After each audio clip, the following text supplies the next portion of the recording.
I want to follow up on Congresswoman Bardallo's last comments. As a member of Congress, I've made 6 trips to Afghanistan and 4 with a delegation of women, generally 3 Republican congresswomen and 3 Democratic congresswomen. And our goal really has been twofold. It's been over Mother's Day, so to thank our women soldiers. Often we commiserate with them, know how hard it is to be away from home on Mother's Day, as it is for all of those who are serving. But we've also had the real opportunity to see the gains that have been made for women in Afghanistan. And while they're not as widespread as we would like, I think Kabul has been a prime beneficiary of them, but in other urban settings. But nevertheless, those gains have been real, and your report showed that in terms of health care, access to education, a whole access to work, although however limited. So as we're drawing down, our concern really is that those gains are not somehow traded away. And as you've talked about President Ghani's reaching out and referencing the Taliban in his inaugural speech, I can tell you that as we meet with women over there, those comments send chills through them because we know how terribly they suffered under the Taliban regime. And so I think our concern, our bipartisan concern, has become, how do we protect the gains that have been made? And as we've talked today about some of the differences about Afghanistan and Iraq, it seems to me that one of them has really been the signing of the bilateral security agreement, and that it has set up a very different framework, and I think has given us leverage, a role in Afghanistan as it transitions to its next phase. So I'm curious, while the security situation is really your role, and many of these other gains have been investments that have come about through other parts of our presence there, how you see the United States' role using its ongoing relationship with the government to make sure that, let's just say, negotiations do go forward with the Taliban. How we make sure, how we use our leverage there, how you use your leverage representing the United States to make sure that women's gains remain on the table and they are somehow not traded away, as others argue for a path forward in which the Taliban are brought into the government.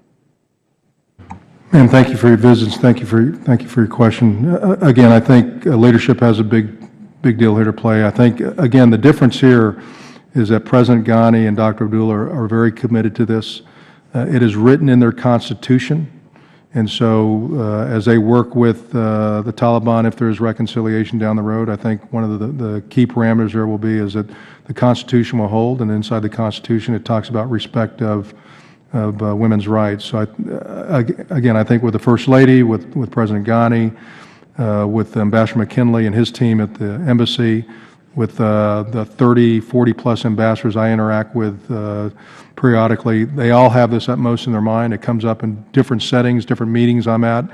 And so, it's sort of a drumbeat that President Ghani, Dr. Abdullah, senior leadership, and then the other ministries continue to hear, and they understand how important it is that they abide by, their constitution and where they want to go. So I think leadership will make a difference, and they understand that in my realm, in the security realm, what we've changed now is everything is conditions-based. And so we sign letters of commitment to provide finance, to provide fuel, on and on and on. And I think this is sort of the same way as we look forward in this area, that it can be conditions-based, and everything that we continue to do through different NGOs, we make conditions-based, and they abide by their constitution. I think the leadership can make that happen over there.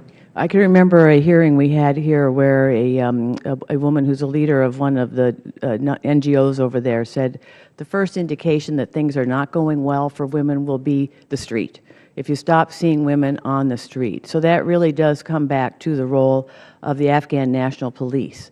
Are you confident that they are up to the task? And if not, do you see how would we challenge them to do it better?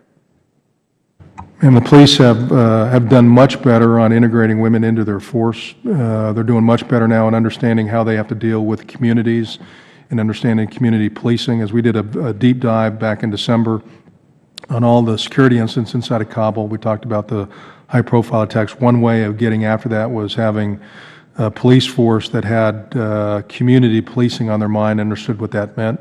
As was mentioned earlier by one of the members, President Ghani made a change on on the district commanders inside of Kabul.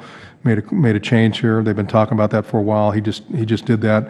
I think that will adjust. As I travel around the streets of Kabul, the streets are bustling. A lot of women are out and around, and so that indication there says that continues to build. Again, I think this will be a challenge that leadership and keeping a spotlight on this and having the international community make sure they understand how important it is. And if they don't continue to abide by this, then there's a conditionality where you take away something, whether it's financial and they're very dependent upon the donor nations right now. So I think conditions have to go on this, and I know they're working very, very hard on this, and they're dedicated toward that. But there will be challenges as they move forward, and ma'am, it's going to take time. So as I talk about within their Army, they have a goal, a very hard goal of getting 10% into their Army. They're less than 1% today, and they're trying to work toward that. But I look at my own Army, and after 239 years, we're at about 15%. So it's going to take time, and it's harder based on the cultural differences they have there. But I think they are committed to working at this very hard. Thank you, General. Thank you for your testimony. General, I mentioned to you that I thought the questions would be better starting from the bottom or the more junior members, and I think the questioning has been excellent today. I think